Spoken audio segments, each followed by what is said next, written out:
Hello everyone, চলে এসেছি আরও একটি ব্লগ নিয়ে। কেমন আছো সকলে? আশা করি সকলে খুব ভালো আছো। আমি খুব ভালো আছি। সেদিন চলে গেছিলাম আরও একটি নতুন জায়গাতে, সেটার নাম হলো জোনাকি। অ্যাম্বিয়েন্সটা দেখেই বুঝতে পারছো, বেশ ভালো, বেশ অন্যরকম। পুরোনো বাড়ির আদলে তৈরি এই ক্যাফেটি। চারিদিকে অনেক সুন্দর সুন্দর গাছপালা রয়েছে। এটা এন্ট্রান্স।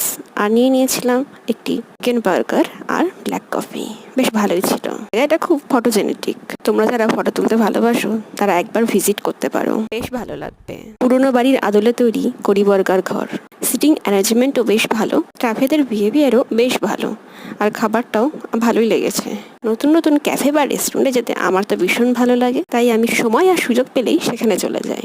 আরও একটি দিনে কিছু মুহূর্ত তোমাদের সাথে শেয়ার করে নিলাম। কেমন লাগছে প্লিজ কমেন্টে লিখে জানাতে একদম ভুলো না। এখানকার কাজ কমপ্লিট অ্যান্ড আমরা বেরিয়ে পড়েছি বাড়ি যাওয়ার উদ্দেশ্যে। কিছু কিছু মুহূর্ত ক্যামেরা বন্দি করে রাখি তোমাদের সাথে শেয়ার করে নেওয়ার জন্য। একটু সাপোর্ট করো আমাকে, and thank you so much